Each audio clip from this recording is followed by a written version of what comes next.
Libro de la sabiduría.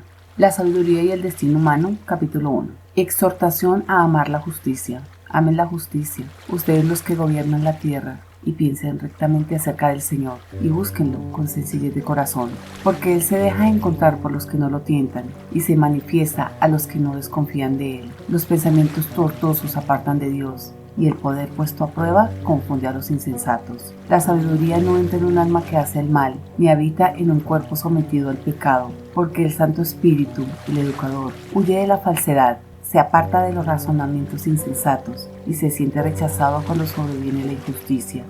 La sabiduría es un espíritu, amigo de los hombres, pero no dejará sin castigo las palabras del blasfemo, porque Dios es el testigo de sus sentimientos y el observador veraz de su corazón, y escucha todo lo que dice su lengua, porque el Espíritu del Señor llena la tierra, y el que mantiene unidas todas las cosas sabe todo lo que se dice. Por esto no podrá ocultarse el que habla perversamente. La justicia acusadora no pasará de largo junto a él. Los designios del impío serán examinados, y el eco de sus palabras llegará hasta el Señor, como prueba acusadora de sus iniquidades. Un oído celoso escucha todo, no se escapa ni el más leve murmullo. Cuídense entonces de las murmuraciones inútiles, y preserven su lengua de la maledicencia, porque la palabra más secreta no se pronuncia en vano, y una boca mentirosa da muerte al alma. No busques la muerte viviendo extraviadamente, ni se atraiga la ruina con las obras de sus manos, porque Dios no ha hecho la muerte, ni se complace en la perdición de los vivientes. Él ha creado todas las cosas para que subsistan. Las criaturas del mundo son saludables, no hay en ellas ningún veneno mortal, y la muerte no ejerce su dominio sobre la tierra, porque la justicia es inmortal. Concepción de la vida según los impíos. Pero los impíos llaman a la muerte con gestos y palabras, teniéndola por amiga, se desviven por ella, y han hecho con ella un pacto, porque son dignos de pertenecerle. Capítulo 2. Ellos se dicen entre sí, razonando equivocadamente: breve y triste es nuestra vida. No hay remedio cuando el hombre llega a su fin, ni se sabe de nadie que haya vuelto del abismo. Hemos nacido por obra del azar, y después será como si no hubiésemos existido. Nuestra respiración no es más que humo, y el pensamiento una chispa que brota de los latidos del corazón. Cuando se extinga el cuerpo, se reducirá a cenizas, y el aliento se disipará como una ráfaga de viento. Nuestro nombre será olvidado en el tiempo, y nadie se acordará de nuestras obras. Nuestra vida habrá pasado como una nube, sin dejar rastro. Se disipará como la bruma, evaporada por los rayos del sol y agobiada por su calor. El tiempo de nuestra vida es una sombra fugaz, y nuestro fin no puede ser retrasado. Una vez puesto el sello, nadie vuelve sobre sus pasos. Vengan entonces y disfrutemos de los bienes presentes, gocemos de las criaturas con el ardor de la juventud, embriaguémonos con vinos exquisitos y perfumes, que no se nos escape ninguna flor primaveral. Coronémonos con capullos de rosas antes que se marchiten, que ninguno de nosotros falte a nuestra orgía. Dejemos por todas partes señales de nuestra euforia, porque esto es lo que nos toca, esa es nuestra herejía. Oprimamos al pobre a pesar de que es justo, no tengamos compasión de la viuda, ni respetemos al anciano encanecido por los años, que muestra su fuerza según la honra de su justicia, porque está visto que la debilidad no sirve para nada. Tendamos trampas al justo, porque nos molesta, y se opone a nuestra manera de obrar, nos echa en cara las transgresiones a la ley, y nos reprocha la falta contra la enseñanza recibida. Él se gloria de poseer el conocimiento de Dios, y se llama a sí mismo Hijo del Señor. Es un vivo reproche contra nuestra manera de pensar, y su sola presencia nos resulta insoportable, porque lleva una vida distinta a los demás y va por caminos muy diferentes. Nos considera como algo viciado, y se aparta de nuestros caminos como de las inmundicias, y proclama: dichosa la suerte final de los justos, y se jacta de tener por Padre a Dios. Veamos si sus palabras son verdaderas, y comprobemos lo que le pasará al final. Porque si el justo es hijo de Dios, Él lo protegerá y lo librará de las manos de sus enemigos. Pongámoslo a prueba con ultrajes y tormentos, para conocer su temple y probar su paciencia. Condenémoslo a una muerte infame, ya que Él asegura que Dios lo visitará. Reflexión sobre el error de los impíos. Así razonan ellos, pero se equivocan, porque su malicia los ha enceguecido. No conocen los secretos de Dios, ni esperan retribución por la santidad, ni valoran la recompensa de las almas puras. Dios creó al hombre para que fuera incorruptible, y lo hizo a imagen de su propia naturaleza. Pero por la envidia del demonio entró la muerte en el mundo, y los que pertenecen a él tienen que padecerlo. Capítulo 3. Destino de los justos y de los impíos. Las almas de los justos están en las manos de Dios, y no los afectará ningún tormento. A los ojos de los insensatos parecían muertos. Su partida de este mundo fue considerada una desgracia, y su alejamiento de nosotros una completa destrucción, pero ellos están en paz. A los ojos de los hombres ellos fueron castigados, pero su esperanza estaba colmada de inmortalidad. Por una leve corrección recibirán grandes beneficios, porque Dios los puso a prueba y los encontró dignos de él. Los probó como oro en el tesoro y los aceptó como un holocausto. Por eso brillan cuando Dios los visite y se extenderán como una chispa por los rastrojos. Juzgarán a las naciones y dominarán a los pueblos. El Señor será su rey para siempre. Los que confían en Él comprenderán la verdad, y los que son fieles permanecerán junto a Él en el amor, porque la gracia y la misericordia son para sus elegidos. Pero los impíos tendrán un castigo conforme a sus razonamientos, porque desdeñaron al justo y se apartaron del Señor.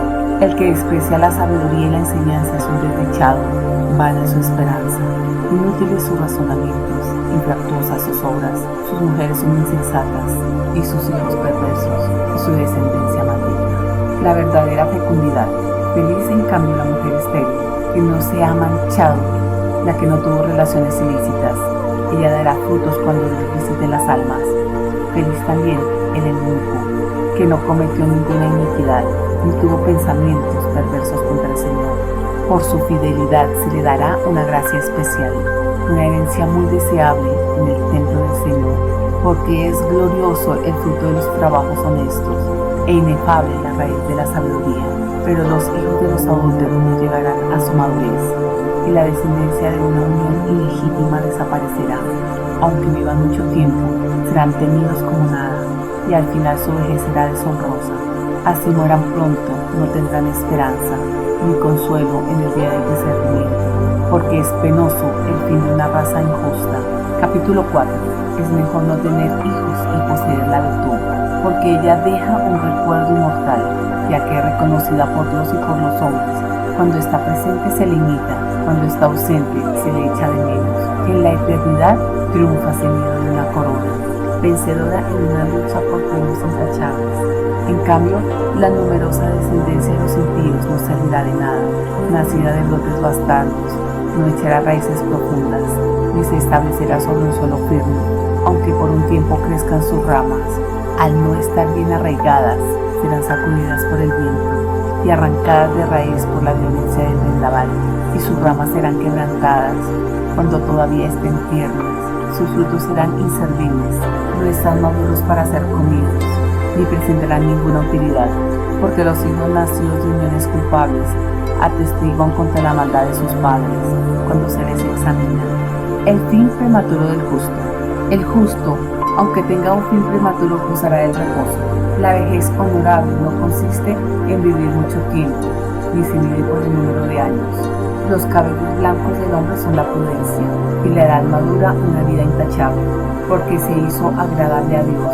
El justo fue amado por él, y como vivía entre los pecadores fue trasladado de este mundo. Fue arrebatado para que la maldad no pervirtiera su inteligencia, ni el engaño sedujera su alma, porque el atractivo del mal oscurece el bien, y el torbellino de la pasión altera a una mente sin malicia.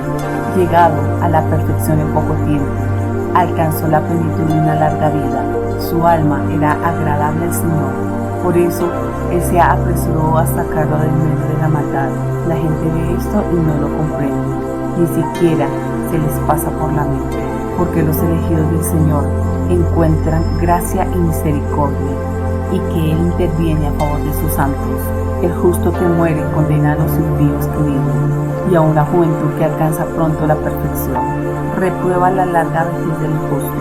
Ellos verán el fin del sabio, pero no comprenden los designios del Señor sobre él, ni porque lo ha puesto en un lugar seguro. Lo verán y sentirán desprecio, pero el Señor se reirá de ellos. Después se volverán en un cadáver infame, objeto de oprobio eterno entre los muertos.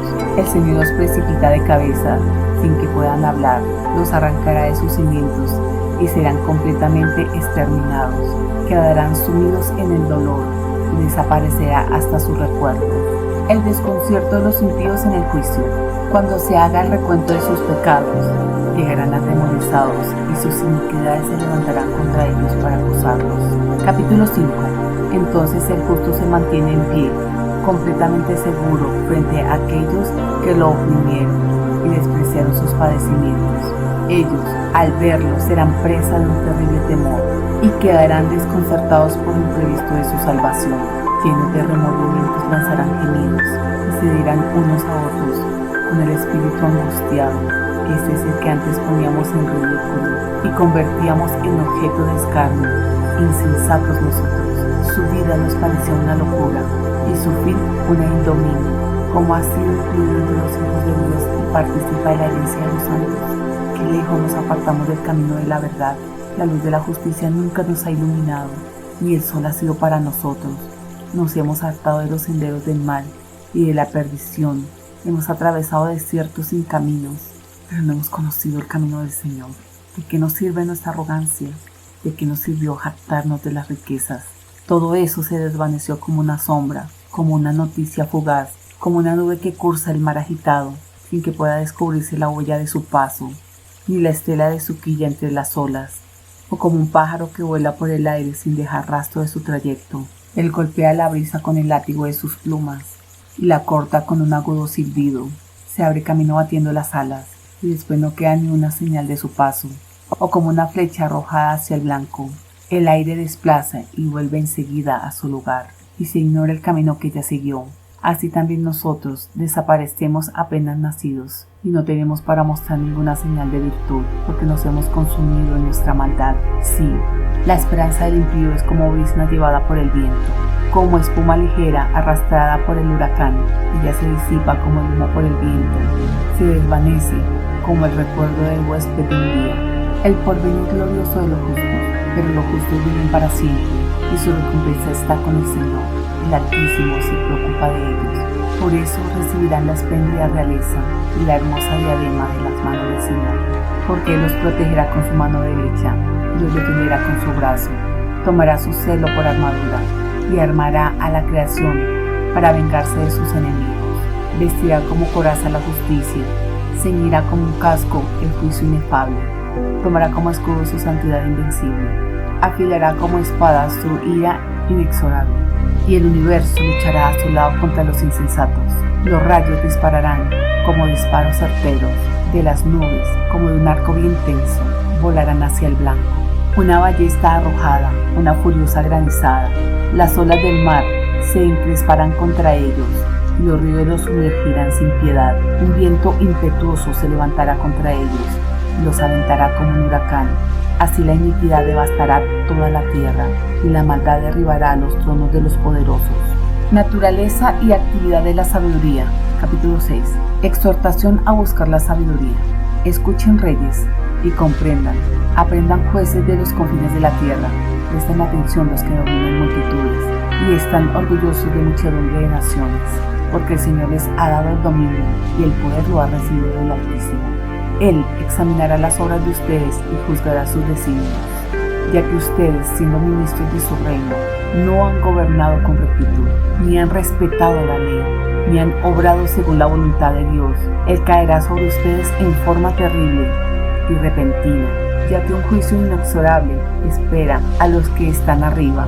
Al pequeño, por piedad se le perdona, pero los poderosos serán examinados con rigor. Porque el Señor de todos no retrocede ante nadie, ni le intimida la grandeza. Él hizo al pequeño y al grande, y cuida a todos por igual.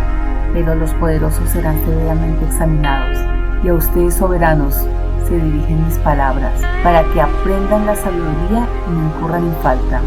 Porque los que observan santamente las leyes santas serán reconocidos como santos, y los que se dejan instruir por ellas, también en ellas encontrarán su defensa. Deseen entonces mis palabras. Búsquelas ardientemente y serán instruidos. Encuentro con la sabiduría. La sabiduría es luminosa y nunca pierde su brillo. Se deja contemplar fácilmente por los que la aman y encontrar por los que la buscan. Ella se anticipa a darse a conocer a los que la desean. El que madruga para buscarla no se fatigará, porque la encontrará sentada a su puerta. Meditar en ella es la perfección de la prudencia, y el que se desvela por su causa, pronto quedará libre de iniquidades. La sabiduría busca por todas partes a los que son dignos de ella, y se les aparece con benevolencia en los caminos, y les sale al encuentro en todos sus pensamientos. El comienzo de la sabiduría es el verdadero deseo de instruirse. Querer instruirse es amarla. Amarla es cumplir sus leyes. Observar sus leyes es garantía de incorruptibilidad, y la incorruptibilidad hace estar cerca de Dios. Así el deseo de la sabiduría conduce a la realeza. Si a ustedes, entonces soberanos de los pueblos, les agrada los tronos y los cetros, honren a la sabiduría y reinarán para siempre. Anuncio de una revelación sobre la sabiduría. ¿Pero qué es la sabiduría y cuál es su origen? Yo la voy a anunciar, sin ocultarle sus misterios. Me remontaré hasta sus orígenes más remotos. Pondré al descubierto su conocimiento y no me apartaré de la verdad. No me acompañará en el camino la envidia corrosiva, porque ella no tiene nada en común con la sabiduría. Una multitud de sabios es la salvación del mundo, y un rey sensato asegura la estabilidad de su pueblo. Por lo tanto, déjese instruir por mis palabras, y esto les resultará provechoso. Capítulo 7. Condiciones humanas de Salomón. Yo también soy un hombre mortal, igual a todos. Nació del primer hombre que fue formado en la tierra, en el seno de una madre coloreada mi carne. Durante 10 meses tomé consistencia de su sangre, gracias al seno paterno y al placer que va acompañado del sueño. Yo también al nacer respiré el aire común, caí sobre la tierra que nos recibe a todos por igual. Y mi primer grito, como el de todos, fue el llanto. Fui criado entre pañales y en medio de cuidados, porque mi hombre comenzó a vivir de otra manera. La entrada en la vida es la misma para todos, y también es igual la salida. Estima de Salomón por la sabiduría. Por eso oré, y me fue dada la prudencia. Supliqué, y descendió sobre mí el espíritu de la sabiduría. La preferí a los cedros y a los tronos, y tuve por nada las riquezas en comparación con ella. No la igualé a la piedra más preciosa, porque todo el oro, comparado con ella, es un poco de arena, y la plata a su lado será considerada como barro. La amé más que a la salud y a la hermosura, y la quise más que a la luz del día, porque su resplandor no tenía ocaso. Junto con ella me vinieron todos los bienes, y ella tenía en sus manos una riqueza incalculable. Yo gocé de todos esos bienes, porque la sabiduría es la que los dirige, aunque ignoraba que ella era su madre. La aprendí con sinceridad y la comunico sin envidia, y a nadie le oculto sus riquezas, porque ella es para los hombres un tesoro inagotable. Los que la adquieren se ganan la amistad de Dios, ya que son recomendados a Él por los dones de la instrucción. Invocación a Dios, fuente de sabiduría. Que Dios me conceda hablar con inteligencia, que mis pensamientos sean dignos de los dones recibidos, porque Él mismo es el guía de la sabiduría, el que dirige a los sabios. En sus manos cesábamos nosotros y nuestras palabras, y también todo el saber y la destreza para obrar. Él me dio conocimiento exacto de todo lo que existe, para comprender la estructura del mundo y la actividad de los elementos, el comienzo, el fin y el medio de los tiempos, la tenencia de los solsticios y el cambio de las estaciones, los ciclos del año y las posiciones de los astros, la naturaleza de los animales y los instintos de las fieras, el poder de los espíritus y los pensamientos de los hombres, las verdades de las plantas y las propiedades de las raíces. Conocí todo lo que está oculto o manifiesto, porque me instruyó la sabiduría, la artífice de todas las cosas. Atributos de la sabiduría. En ella hay un espíritu inteligente, santo, único, multiforme, sutil, ágil, perspicaz, sin mancha, diáfano, inalterable, amante del bien agudo, libre, bienhechor, amigo de los hombres, firme, sereno, que todo lo puede, lo observa todo y penetra en todos los espíritus, en los inteligentes, en los puros, hasta en los más sutiles. La sabiduría es más ágil que cualquier movimiento. A causa de su pureza, lo atraviesan y penetra todo. Ella es exhalación del poder de Dios, una emanación pura de la gloria del Todopoderoso. Por eso nada manchado puede alcanzarla. Ella es el resplandor de la luz eterna, un espejo sin mancha a la actividad de Dios, una imagen de su bondad, aunque es una sola lo puede todo. permaneciendo en sí misma, renueva el universo de generación en generación y entra en las almas santas para ser amigos de Dios y profetas. Porque Dios ama únicamente a los que conviven con la sabiduría. Ella en efecto es más radiante que el sol y supera todas las constelaciones. Es más luminosa que la misma luz, ya que la luz cede su lugar a la noche, pero contra la sabiduría no prevalece el mal. Capítulo 8. Ella despliega su fuerza de un extremo hasta el otro y todo lo administra de la mejor manera. El amor de Salomón por la sabiduría. Yo la amé y la busqué desde mi juventud. Traté de tomarla por esposa y me enamoré de su hermosura.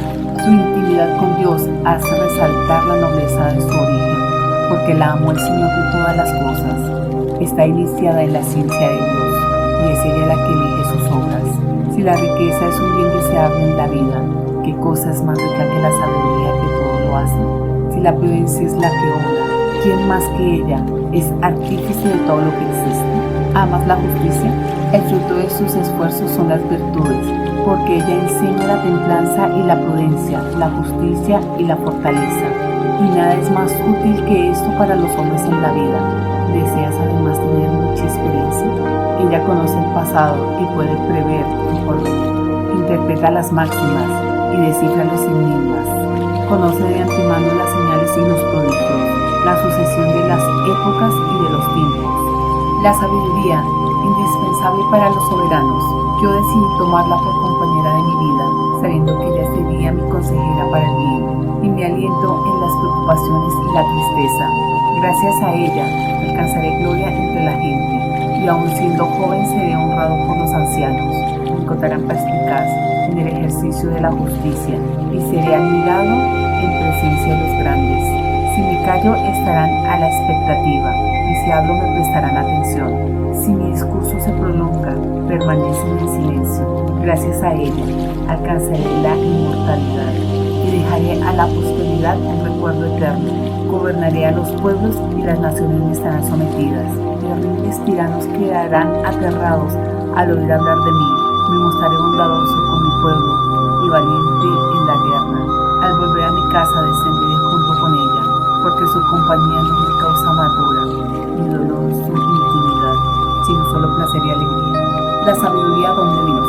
Al reflexionar sobre estas cosas y considerando en mi corazón que en la familiaridad con la sabiduría está la inmortalidad, con su amistad un gozo honesto, en los trabajos de sus manos inagotables riquezas, y en su trato asiduo la prudencia, y en la comunión con ella la celebridad.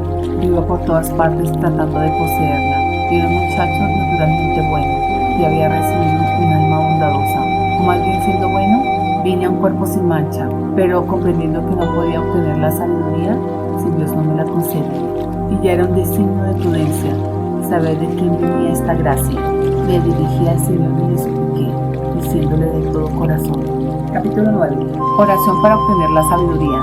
Dios de los padres y Señor misericordioso, que hiciste todas las cosas con tu palabra y con tu sabiduría formaste al hombre, para que dominara los seres que tú creaste, para que gobernara al mundo con santidad y justicia, e hiciera justicia con rectitud de espíritu. Dame la sabiduría que comparte tu trono, y no me excluyas del número de tus hijos, porque yo soy tu servidor, el hijo de tu servidora, un hombre débil y de vida efímera, de poca capacidad para comprender el derecho de los reyes, y aunque alguno sea perfecto entre los hombres, sin la sabiduría que proviene de ti, será tenido por nada. Tú me preferiste para que fuera rey de tu pueblo, y juez de tus hijos y de tus hijas. Tú me ordenaste instruir un templo sobre la santa montaña, y un altar en la ciudad donde habitas, réplica del santo tabernáculo, que había preparado desde el principio. Contigo está la sabiduría, que conoce tus obras, que estaba presente cuando tú hacías al mundo. Ella sabe lo que es agradable a tus ojos, y lo que es conforme a tus mandamientos. Envíala desde los santos cielos, mándala desde tu trono glorioso, para que ella trabaje a mi lado, y yo conozca lo que es de tu agrado. Así ella, que lo sabe y lo comprende todo, me dirija atenuadamente en mis empresas, y me proteja con su gloria.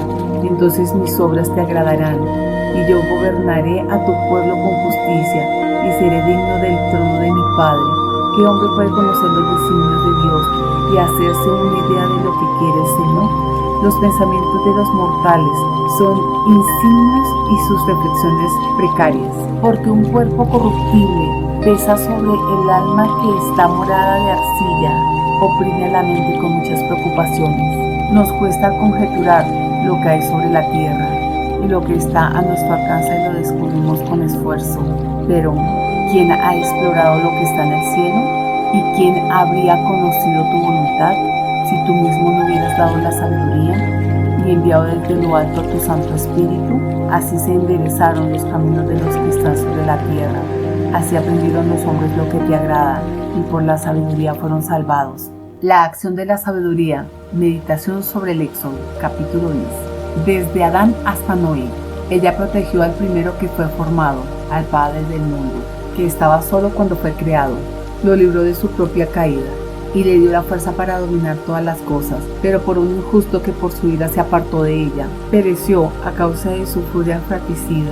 Y cuando, por culpa de él, las aguas anegaron la tierra, de nuevo lo salvó la sabiduría, guiando al justo sobre una simple madera, desde Abraham hasta José. Cuando las naciones, por su perversión unánime, fueron confundidas, ella reconoció al justo, lo conservó irreprochable delante de Dios, y lo hizo más fuerte que la ternura hacia su hijo. Cuando eran exterminados los impíos, ella libró a un justo, escapando de un fuego que caía sobre las 5 ciudades. En testimonio de semejante perversidad, humeaba allí todavía una tierra desolada. Los arbustos dan frutos que no llegan a madurar, y como recuerdo de un alma incrédula, se alza una columna de sal. Por haberse apartado del camino de la sabiduría, no solo tuvieron la desgracia de no conocer el bien, sino que además dejaron a los vivientes un montón de su locura, para que sus faltas no quedaran ocultas. La sabiduría, en cambio, libró de la fatiga a sus servidores, al justo que huía de la ira de su hermano. Ella lo guió por senderos rectos y le mostró la realeza de Dios, y le dio el conocimiento de las cosas santas. Lo hizo prosperar en sus duros trabajos, y multiplicó el fruto de sus esfuerzos, y lo asistió contra la codicia de sus explotadores, y lo colmó de riquezas. Lo protegió contra sus enemigos, y lo defendió de los que acechaban contra él, y le otorgó la palma en un rudo combate, para que supiera que la piedad es más poderosa que todo. Ella no abandonó al justo que fue vendido, sino que lo libró del pecado, descendió con él a la cisterna, y no lo abandonó en la prisión, hasta entregarle el cetro de la realeza y la autoridad sobre los que lo sojuzgaban. Así puso en evidencia la mentira de sus calumniadores y le dio una gloria eterna. Moisés y el Éxodo. Ella liberó de una nación opresora a un pueblo santo, a una raza irreprochable. Entró en el alma de un servidor del Señor y enfrentó reyes temibles con prodigios y señales, y otorgó a los santos la recompensa de sus trabajos, y los condujo por un camino admirable. Fue para ellos una sombra protectora durante el día y un fulgor de estrellas durante la noche. Los hizo pasar a pie por el mar rojo, y los condujo a través de las aguas caudalosas, y a sus enemigos en cambio los sumergió, y después los despidió a borbotones desde el fondo del abismo. Así los justos despojaron a los impíos y celebraron, Señor, tu santo nombre, alabando únicamente tu mano protectora, porque la sabiduría abrió la boca de los mudos y soltó la lengua de los pequeños. Capítulo 11. Ella hizo prosperar sus empresas gracias a un santo profeta. Ellos atravesaron un desierto inhabitable y levantaron sus carpas en lugares intransitados. Enfrentaron a sus enemigos y rechazaron a sus adversarios. El agua, ruina de los egipcios y salvación de Israel. Cuando estaban sedientos, te invocaron, y una roca escarpada les dio agua. Una dura piedra les calmó la sed. Así lo mismo que les sirvió de castigo a sus enemigos. Fue para ellos un beneficio en sus dificultades, en lugar de la vertiente perenne de un río, enturbado por una mezcla de sangre y barro. Como castigo por un decreto infanticida, les diste contra toda esperanza un agua abundante. mostrándoles por la sé que soportaron entonces, cómo había castigado a sus adversarios, por la prueba a que fueron sometidos, aunque eran corregidos con misericordia. Comprendieron los tormentos que soportaban los impíos, al ser juzgados con ira, porque a ellos los probaste como un padre que reprende, pero a los otros los sentenciaste como un rey implacable que condena. Tanto lejos como cerca de los tuyos, estaban igualmente atribulados, ya que una doble tristeza se apoderó de ellos, y gimieron al recordar el pasado, cuando comprendieron que lo que a ellos los castigaba había sido un beneficio para los otros. Sintieron la mano del Señor, al que antes habían hecho exponer al peligro, y luego rechazaron con desprecio. Lo admitieron al final de los acontecimientos, admitieron al que antes habían abandonado en las aguas, después de sufrir una sed muy diferente a la de los justos. Moderación del castigo divino, a causa de sus insensatos e injustos pensamientos, que los extraviaba hasta hacerles rendir culto, de reptiles irracionales y insectos despreciables. Tú les enviaste como castigo una multitud de animales irracionales, para que comprendieran que uno es castigado con lo mismo que les sirve para pecar. Bien podía tu mano omnipotente, aquella que creó el mundo de una materia uniforme, enviar contra ellos una multitud de osos o de leones feroces, o de fieras escondidas creadas expresamente llenas de furor, que exhalan un aliento de fuego. Despedirán un humo nauseabundo, o lanzarán de sus ojos terribles rayos, animales capaces no solo de destruirlos de un zarpazo, sino de hacerlos perecer con un aspecto terrorífico. Aún sin esto, ellos podrían ser derribados de un soplo, perseguidos por justicia, derribados por el soplo de tu poder, pero tú lo has dispuesto todo, con medida, número y peso. El amor de Dios hacia todas sus criaturas. Tu inmenso poder está siempre a tu disposición, y ¿quién puede resistir la fuerza de tu brazo? El mundo entero es delante de ti, como un grano de polvo que apenas inclina la balanza, como una gota de rocío matinal que cae sobre la tierra. Tú te compadeces de todos porque todo lo puedes. Apartas los ojos de los pecados de los hombres para que ellos se conviertan. Tú amas todo lo que existe y no aborreces nada de lo que has hecho, porque si hubieras odiado algo, no lo habrías creado. ¿Cómo podría subsistir una cosa si tú no la quisieras? ¿Cómo se conservaría si tú no la hubieras llamado? Pero tú eres indulgente con todos, ya que todo es tuyo, Señor, que amas la vida. Capítulo 12. Porque tu espíritu incorruptible está en todas las cosas, por eso reprendes poco a poco a los que caen, y los amonestas recordándoles sus pecados, para que se aparten del mal y crean en ti. Indulgencia de Dios hacia Canaán. A los antiguos habitantes de la Tierra Santa los aborreciste por sus prácticas detestables, actos de hechicería y ritos impíos, a esos crueles asesinos de niños, a esos devoradores de entrañas, en banquetes de carne humana y de sangre, a esos iniciados en ritos sangrientos, a esos padres asesinos de seres indefensos. Decidiste hacerlos perecer por las manos de nuestros padres, para que esta tierra, la más querida por ti entre todas, reciba una digna colonia de hijos de Dios. Pero aun ellos, por ser hombres, los trataste con indulgencia y enviaste avispas como precursores de tu ejército para que los exterminara gradualmente. Ciertamente tú hubieras podido en una batalla campal entregar a los impíos en manos de los justos, o bien aniquilarlos de un solo golpe por medio de animales feroces o por una sentencia inexorable. En cambio, ejecutando poco a poco tu esencia, les dabas oportunidad de arrepentirse, aunque no ignorabas que su origen era perverso y su malicia innata, y que jamás cambiarán su manera de pensar, porque una maldición pesaba sobre esa raza desde el principio, y no era por temor de nadie que les ofrecías dejar impunes sus pecados. ¿Quién podría decirte qué has hecho? ¿O quién se opondría a tu sentencia? ¿Quién te hará algún cargo por destruir a las naciones que tú creaste? ¿Quién se levantará contra ti como vengador de los injustos? Porque fuera de ti no hay otro Dios que cuide de todos, a quien tengas que probar que tus juicios no son justos. Ni tampoco hay rey ni soberano que pueda enfrentarse contigo para enfrentarse a los que tú has castigado. La omnipotencia de Dios, fuente de justicia. Como eres tú justo, riges el universo con justicia. Consideras implacable con tu poder condenar a quien no merece ser castigado, porque tu fuerza es el principio de la justicia, y tu dominio sobre todas las cosas te hace indulgente con todos. Tú muestras tu fuerza cuando alguien no cree en la plenitud de tu poder y confundes la temeridad de aquellos que la conocen.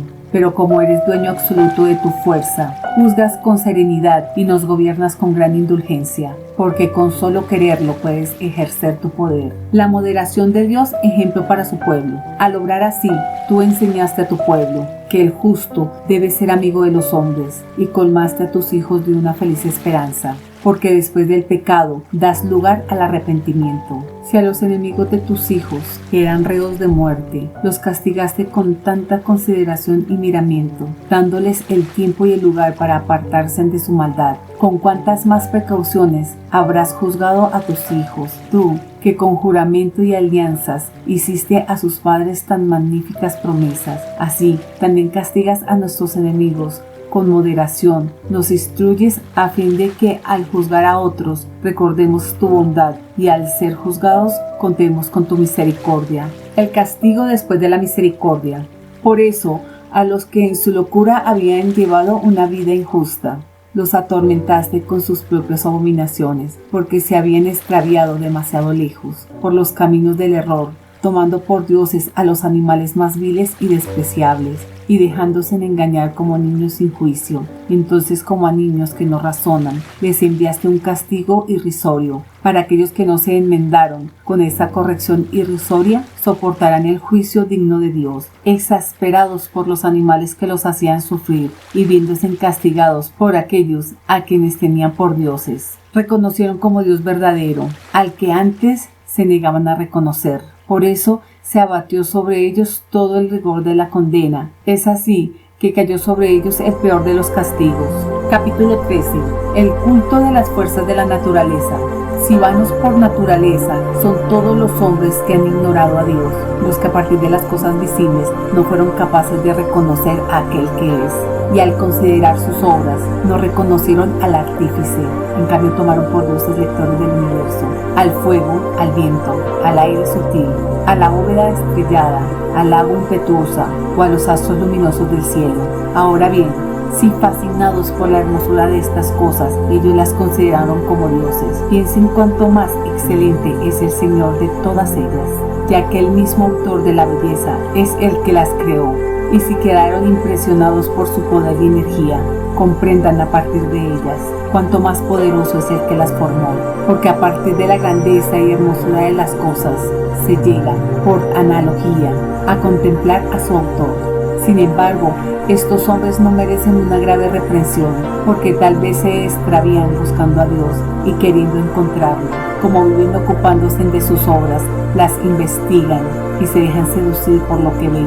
Tan bello es el espectáculo del mundo, pero ni aun así son excusables, si han sido capaces de admitir tanta ciencia para escrutar el curso del mundo entero. ¿Cómo no encontrar más rápidamente al Señor de todo? El culto a los ídolos, las imágenes talladas. Desgraciados, porque han puesto su esperanza en cosas muertas, los que llamaron dioses a las obras fabricadas por las manos del hombre, al oro, a la plata, trabajados con arte, a figuras de animales, o a una piedra sin valor esculpida por una mano antigua. Tomemos por ejemplo un leñador. Él derriba con la sierra un árbol fácil de voltear, le quita hábilmente toda la corteza, lo trabaja con maestría y hace con él un objeto útil para el uso común. Con las estillas que sobran, calienta su comida y sacia su apetito, pero queda todavía un rastro que no sirve para nada, un tronco reducido y lleno de nudos, y lo toma y lo esculpe para llenar en sus ratos de ocio, lo talla con habilidad en sus momentos libres y le da forma humana, o lo hace semejante a un vil animal, después lo recubre de mimo, colorea la superficie de rojo y disimula todos sus defectos con un enduido, le prepara un sitio adecuado, lo coloca en la pared y lo asegura con un clavo. De esa manera toma precauciones para que no se caiga, sabiendo que no puede valerse por sí mismo, porque no es más que una imagen que tiene necesidad de ayuda. Sin embargo, cuando roga por sus bienes, por su hogar o sus hijos, no se avergüenza de dirigir la palabra a ese objeto sin vida. Reclama salud a un inválido, implora vida a un muerto, pide socorro al más inexperto. Al emprender un viaje, roga al que es incapaz de dar un paso, para sus ganancias, sus empresas y el éxito de sus trabajos. Pide vigor al que no tiene en sus manos ningún vigor. Capítulo 14. Otro caso de idolatría, los navegantes.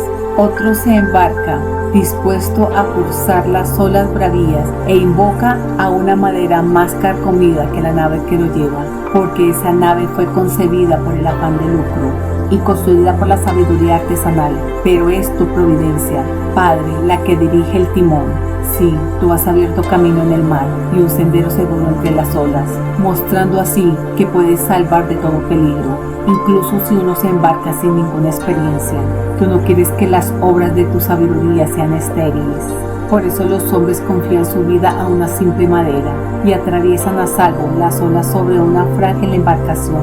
Así que en el principio, mientras perecían los gigantes orgullosos, la esperanza del mundo se refugió en una frágil embarcación que, dirigida por tu mano, dejó el futuro el germen de nuevas generaciones. Bendita la madera convertida en el instrumento de justicia, pero maldito el ídolo hecho por manos humanas, tanto él como su autor, este por haberlo fabricado, y aquel porque siendo corruptible fue llamado Dios. Porque Dios detesta igualmente al impío y su impiedad, y el objeto fabricado será castigado junto con su autor. Por eso también serán juzgados los ídolos de las naciones, ya que entre las criaturas de Dios se convirtieron en una abominación, en motivo de escándalo para las almas de los hombres, y en una trampa para los pies de los insensatos. Origen del culto a los ídolos. La invención de los ídolos es el origen de la fornicación y su descubrimiento, la corrupción de la vida. Ellos no existían al principio ni existirán para siempre, sino que entraron en el mundo por la superstición humana. Por eso les está preservado un rápido fin.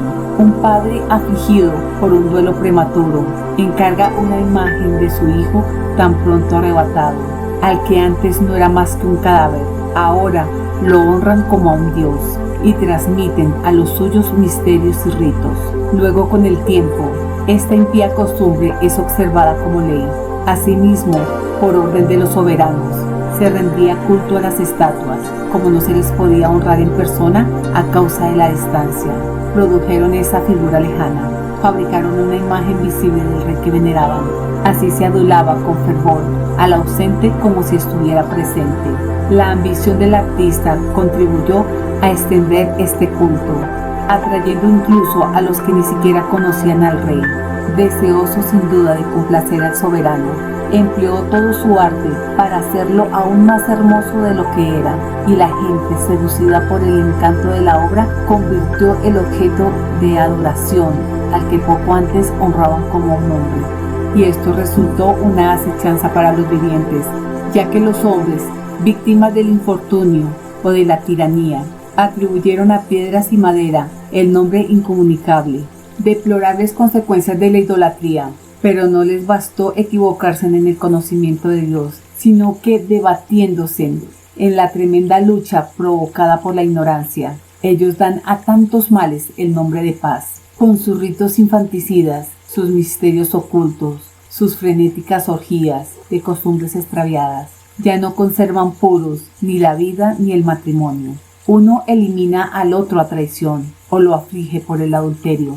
En todas partes reina el caos, sangre y muerte, robo y fraudes, corrupción, deslealtad, agitación, perjurio, vejación de los buenos, olvido de los beneficios, perversidad sexual, desorden en el matrimonio, adulterio, libertinaje, porque el culto de los ídolos sin nombre es principio, causa y fin de todo mal, sea que se diviertan hasta el delirio o pronuncien falsos vaticinios, sea que vivan en la justicia o perjuren con toda tranquilidad, y como ellos pongan su confianza en ídolos sin vida, no esperan ningún daño de sus falsos juramentos, pero recibirán su merecido por un doble motivo, porque al entregarse a los ídolos se han hecho una falsa idea de Dios, y porque han jurado injusta y falsamente, menospreciando la santidad, porque no es por el poder de aquellos por quienes se jura, sino por el justo castigo reservado a los pecadores, los que caen siempre sobre las transgresiones de los injustos. Capítulo 15. Fidelidad de Israel al verdadero Dios. Pero tú, Dios nuestro, eres bondadoso y fiel, eres paciente y todo lo administras con misericordia. Aun cuando pecamos pertenecemos a ti, ya que reconocemos tu soberanía. Pero no pecamos sabiendo que nos has contado como tuyos, porque conocerte a ti es la perfecta justicia, y reconocer tu soberanía es la raíz de la inmortalidad. No nos han extraviado las invenciones de un arte humano perverso, ni el esfuerzo estéril de los pintores de quimeras, esas figuras embadurnadas de colores abigarrados, cuya contemplación excita la pasión de los necios, y les hace desear la figura inanimada de una imagen sin vida. Amantes del mal y dignos de tales esperanzas son los que las fabrican, las desean y las adoran. Otro caso de idolatría, el alfarero. Así el alfarero amasa laboriosamente la tierra blanda y modela cada uno de los objetos que usamos. Con la misma arcilla modela insistentemente objetos desanimados a un uso noble y otros que tendrán un destino contrario, pero es el alfarero el que decide cuál será la función de cada uno de ellos. Después, con un esfuerzo mal empleado, utiliza la misma arcilla para modelar un falso Dios, y el que hace eso es un hombre que poco antes nació de la tierra y dentro de poco volverá a la tierra de donde fue sacado, cuando se le pida que devuelva su alma. Sin embargo, en vez de preocuparse que pronto va a morir y en la brevedad de su vida, rivaliza con los orfebres y plateros, imita a los forjadores de bronce y se enorgullece de fabricar lo que es falso. Su corazón no es más que ceniza, su esperanza es más vil que la tierra, su vida es más despreciable que la arcilla, porque desconoce a aquel que lo modeló, al que le infundió un alma capaz de actuar y le transmitió un soplo vital. Él piensa que nuestra vida es un juego y la existencia una feria para obtener ganancias. Es necesario, dice, ganar por todos los medios aunque sean malos, porque él sabe bien que peca más que cualquier otro, cuando de una materia terrestre fabrica objetos frágiles y estatuas. La idolatría de los egipcios. Pero los más insensatos de todos y más infelices que el alma de un niño son los enemigos que oprimen a tu pueblo, ya que tuvieron por dioses a todos los ídolos de las naciones, que no pueden valerse de los ojos para ver, ni de las narices para respirar, ni de los oídos para oír, ni de los dedos de las manos para tocar, y cuyos pies no sirven para caminar, porque es un hombre el que hizo esos ídolos, uno que recibió en préstamo el aliento, el que los modeló. Pero ningún hombre puede modelar un Dios semejante a sí mismo, siendo mortal, con sus manos impías, solo puede producir una obra muerta. Él vale menos que los objetos que adora, ya que él tiene vida, pero aquellos no la tendrán jamás. Ellos adoran incluso a los animales más repugnantes, que superan en estupidez a todos los demás, a los que ni siquiera tienen la belleza que hace atrayentes a otros animales, y están excluidos del elogio y la bendición de Dios. Capítulo 16. Serie de comparaciones entre Egipto e Israel, las codornices y las ranas. Por eso, con toda justicia fueron castigados con seres semejantes y atormentados con una infinidad de bichos. En lugar de ese castigo, fuiste benévolo con tu pueblo, para saciar su voraz apetito. Les preparaste como alimento un manjar exquisito, las codornices. Así los egipcios, a pesar de su deseo de comer, perdieron el apetito natural ante el aspecto repugnante de los animales enviados contra ellos. Tu pueblo, en cambio, sometido a privación por poco tiempo, participó de un manjar exquisito, porque era necesario que a aquellos opresores les sobreviniera una penuria inevitable, y que a estos solo se les hiciera ver cómo eran atormentados por sus enemigos. La langosta y la serpiente de bronce. Incluso cuando se desencadenó sobre tu pueblo un furor terrible de animales feroces, y ellos perecían por la mordedura de la serpiente audizas, tu ira no duró hasta el extremo. A manera de advertencia, fueron atribulados por poco tiempo, teniendo ya una prenda de salvación, para que recordaran el mandamiento de tu ley. En efecto, aquella que se volvía hacia ella era salvado, no por lo que contemplaba, sino por ti, el Salvador de todos. Así demostraste a nuestros enemigos que tú eres el que libra de todo mal. Ellos murieron por la picadura de la langosta y la mosca, y no se podía encontrar un remedio para sus vidas, porque merecían ser castigados por esos animales. Pero contra tus hijos ni siquiera pudieron los dientes de las serpientes venenosas, porque tu serpiente vino a su encuentro y los sanó, para que se acordaran de tus palabras. eran aguijonados y se curaban rápidamente, no sea que cayeran en lo profundo del olvido, y así quedaran excluidos de tu acción bienhechora, y no los sanaron ni las hierbas ni los ungüentos, sino tu palabra, Señor, que todo lo cura, porque tú tienes poder sobre la vida y la muerte, hacer bajar a las puertas del abismo, hacer bajar a las puertas del abismo y hacer subir de ti. El hombre en su malicia puede matar, pero no puede hacer volver el espíritu una vez que se fue, ni liberar el alma recibida por el Altísimo. El granizo y el maná, es imposible escapar de tu mano. Los impíos se rehusaban a conocerte, fueron golpeados por la fuerza de tu brazo. Los acosaron lluvias insólitas, granizadas, aguaceros implacables, y el fuego los consumió. Pero lo más extraño era que el agua que todo lo apaga y el fuego se encendían más, porque el universo combate en defensa de los justos. Una vez las llamas se apagaban para no abrazar a los animales enviados contra los impíos, y para que al verlas estos se sintieran perseguidos por un juicio de Dios. Otras veces, dentro mismo del agua, las llamas ardían con una fuerza superior a la del fuego, para destruir las cosechas de una tierra injusta. En lugar de esto, nutriste a tu pueblo con alimento de ángeles, y sin que ellos se fatigaran, les enviaste desde el cielo el pan ya preparado, capaz de brindar todas las delicias y adaptado a todos los gustos. Y el sustento que les dabas manifestaba tu dulzura hacia tus hijos, porque adaptándose al gusto del que lo comía, se transformaba según el deseo de cada uno. La nieve y el hielo resistían al fuego sin derretirse, a fin de que supieran que solamente los frutos de los enemigos eran destruidos por el fuego que ardía en medio del granizo y fulguraban bajo la lluvia, mientras que por el contrario, ese mismo fuego olvidaba hasta su propio poder para respetar el alimento de los justos, porque la creación que está al servicio de ti, su creador, se pone en tensión para castigar a los injustos y se extiende para beneficiar a los que confían en ti. Por eso también entonces, transformándose completamente, allí estaban al servicio de tu generosidad, que a todos alimenta, de acuerdo con el deseo de los que te suplicaban. Así los hijos que tú has amado, Señor, debían aprender que no son las diversas clases de frutos los que alimentan al hombre, sino que es tu palabra la que sostiene a los que creen en ti, porque lo que el fuego no lograba destruir se derretía al simple calor de un tenue rayo del sol, para que se pusiera bien de manifiesto que no hay que anticiparse al sol para darle gracias y encontrarse contigo al despuntar el día, pero la esperanza del ingrato se diluirá como la escarcha invernal y correrá como agua inservible. Capítulo 17. Los horrores de las tinieblas.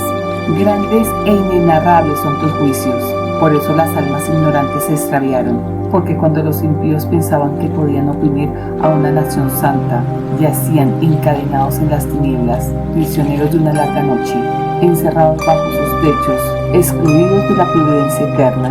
Ellos pensaban mantenerse ocultos con sus pecados secretos, bajo el oscuro velo del olvido, pero fueron dispersados, presa de terrible espectro y aterrorizados por fantasmas, porque el reducto que los protegía no los preservaba del miedo. Ruidos estremecedores resonaban a su alrededor y se les aparecían espectros lúgubres de rostro sombrío. Ningún fuego tenía fuerza suficiente para alumbrar, ni el resplandor brillante de las estrellas lograba iluminar aquella horrible noche. Solamente brillaba para aquellos una masa de fuego que se encendía por sí misma, sembrando el terror. Una vez desaparecida aquella visión, quedaban aterrados y consideraban lo que habían visto peor de lo que era. Los artificios de la magia resultaban ineficaces y su pretendida ciencia quedaba avergonzadamente desmentida, porque los que prometían librar las almas enfermas de temores y sobresaltos estaban ellos mismos enfermos de un terror ridículo, aunque nada terrorífico les infundiera temor.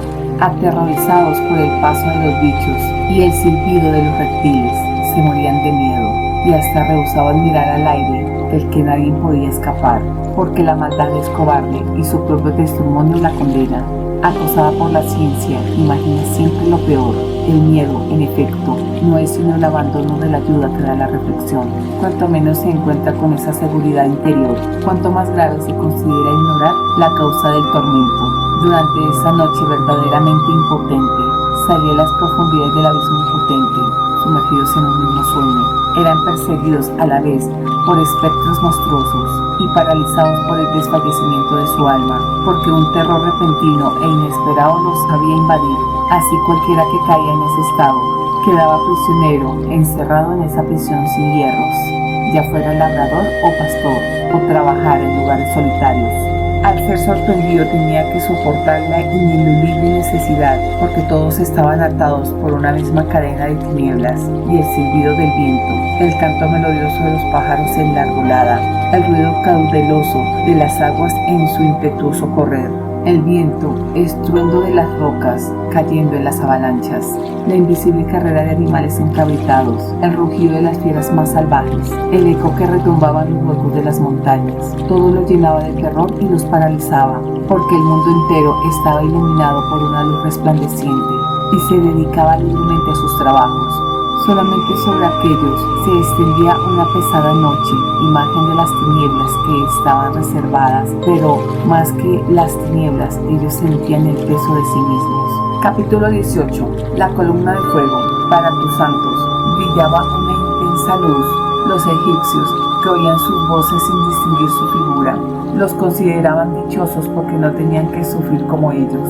Les daban gracias porque no se vengaban de los daños recibidos y les pedían perdón por sus actitudes hostiles. En lugar de esas tinieblas, diste a los tuyos una columna de fuego para que les sirviera de guía en un camino desconocido y de sol inofensivo en su gloriosa migración.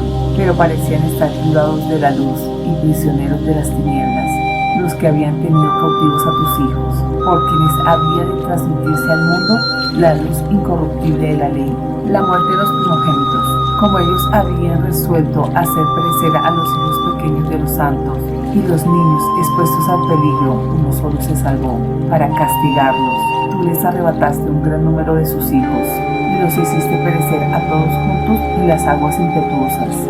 Aquella noche fue dada a conocer de antemano a nuestros padres, para que sabiendo con seguridad en qué juramento habían creído, se sentían reconfortados. Tu pueblo esperaba a la vez la salvación de los justos y la perdición de sus enemigos, porque con el castigo que influiste a nuestros adversarios, tú nos cubriste de gloria llamándonos a ti. Por eso los santos hijos de los justos ofrecieron sacrificios en secreto, establecieron de común acuerdo esta ley divina, que los santos compartían igualmente los mismos bienes y los mismos peligros. Ya entonces entonaron los cánticos a los padres, y les hacía eco el clamor confuso de sus enemigos, y se propagaban los gritos lastimeros de los que lloraban a sus hijos. Un mismo castigo hería al esclavo y al dueño. El hombre del pueblo sufría lo mismo que el rey. Todos por igual tenían innumerables cadáveres, abatidos por el mismo género de muerte. Los sobrevivientes no daban abastos para sepultarlos, porque en un instante había sido destruido lo mejor de su estirpe. Así aquellos que a causa de los sortilegios se habían vuelto totalmente incrédulos ante la pérdida de sus primogénitos, confesaron que ese pueblo era hijo de Dios. Cuando un silencio apacible envolvía todas las cosas, la noche había llegado a la mitad de su rápida carrera. Tu palabra omnipotente se lanzó desde el cielo, desde el trono real, como un guerrero implacable, en medio del país condenando al exterminio. Empuñando como una espada afilada tu decreto irrevocable, se detuvo y sembró la muerte por todas partes, a la vez que tocaba el cielo, avanzando sobre la tierra. Entonces, bruscamente las visiones de horribles pesadillas les sobrevinieron, y los invadieron terrores inesperados. Tendidos, medio muertos por todas partes, hacían saber cuál era la causa de su muerte, porque los sueños que los habían agitado se los habían advertido de antemano, para que no perecieran sin saber por qué padecían esos males. El castigo de los israelitas en el desierto. También los justos experimentaron la muerte, y una multitud fue amasacrada en el desierto, pero la ira divina no duró mucho tiempo, porque muy pronto un hombre irreprochable salió en su defensa, con las armas de su propio ministerio, la oración y el incienso expiatorio, y afrontó la cólera divina y puso fin a la calamidad, demostrando así que era tu servidor. Él venció a la animosidad divina, no con la fuerza del cuerpo, ni con el poder de las armas, sino que por medio de la palabra hizo entrar en razón al que afligía el castigo, recordándole las alianzas y los juramentos hechos a los padres, cuando los cadáveres yacían amontonados unos sobre otros. Él se interpuso, contuvo la cólera divina y les cercó el camino a los que aún vivían, porque sobre sus vestiduras sacerdotales estaba el mundo entero. Sobre las 4 hileras de piedras preciosas estaban grabados los nombres gloriosos de los padres, y sobre la diadema de su cabeza estaba tu majestad. Ante esto, el exterminador retrocedió lleno de temor, ya que estaba con una sola prueba de tu ira. Capítulo 19. La persecución de los israelitas y el paso del Mar Rojo. Pero sobre los impíos se abatía hasta el fin una ira despiadada, porque Dios tenía previsto lo que ellos harían, después de dejar que el pueblo se fuera, y de ungirlos a partir apresuradamente.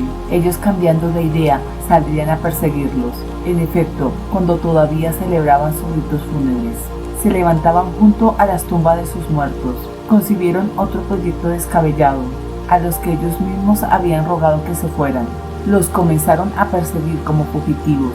La fuerza de las cosas los arrastraban con toda justicia a ese extremo, y les hacía olvidar lo que había sucedido, para que terminaran de sufrir el castigo que aún faltaba a sus tormentos. Así, mientras que tu pueblo emprendía una maravillosa travesía, ellos encontraban una muerte insólita, porque la creación entera, obedeciendo a tus órdenes, adquirió nueva forma en su propia naturaleza, para que tus hijos fueran preservados incolumes. Se vio a la nube cubrir el campamento con su sombra, y emerger la tierra seca de lo que antes era agua. Apareció en el Mar Rojo un camino despejado, una verde llanura entre las olas impetuosas, porque allí pasó todo el pueblo protegido por tu mano, completamente protegidos, admirables. Eran como caballos en un pastizal, retozaban como corderos, alabándote a ti, Señor, su libertador. Todavía recordaban lo que había sucedido en su destierro, cómo los mosquitos, en lugar de reproducirse naturalmente, fueron producidos por la tierra, y cómo las ranas, en lugar de nacer de otros animales acuáticos, fueron vomitados por el río en gran cantidad. Más tarde, vieron también un nuevo modo de nacer de las aves, cuando, excitados por la gula, ellos reclamaron manjares delicados. Para reconfortarlos, subieron codornices desde el mar, Egipto más culpable que Sodoma. Pero sobre los pecadores se abatieron los castigos, no sin antes ser preanunciados por la furia de los rayos. Con toda justicia, ellos sufrían a causa de su maldad, ya que habían llevado al extremo su odio contra el extranjero, porque otros no recibieron a los desconocidos que llegaban. Pero estos redujeron a servidumbre a huéspedes y bienhechores, más aún aquellos, y eso se les tendrá en cuenta, mostraron desde el principio hostilidad ante el extranjero. Pero estos, en cambio, después de recibir a tu pueblo con fiestas y hacerles participar de sus mismos derechos, los maltrataron con terribles trabajos. Por eso fueron castigados con la ceguera, como aquellos otros a las puertas del justo, cuando, rodeados de profundas tinieblas, cada uno buscaba el acceso de su puerta. Transformación de la naturaleza durante el éxodo. Así, los elementos intercambiaban entre sí sus propiedades. Como un instrumento de cuerda, los sonidos cambiaban de ritmo, permaneciendo siempre la misma tonalidad. Esto es lo que se infiere claramente al exterminar lo sucedido. Seres terrestres se volvían acuáticos. Los que nadan se desplazaban sobre la tierra. El fuego superaba al agua y su propia fuerza. El agua olvidaba su poder de apagar. Las llamas, por el contrario, no consumían la carne de los seres corruptibles que estaban por ellas, ni tampoco derretían aquel alimento divino, parecido a la escarcha y tan fácil de disolverse. Doxología final. Por todos los medios, Señor, tú has engrandecido y glorificado a tu pueblo, y no has dejado de asistirlo en todo tiempo y lugar.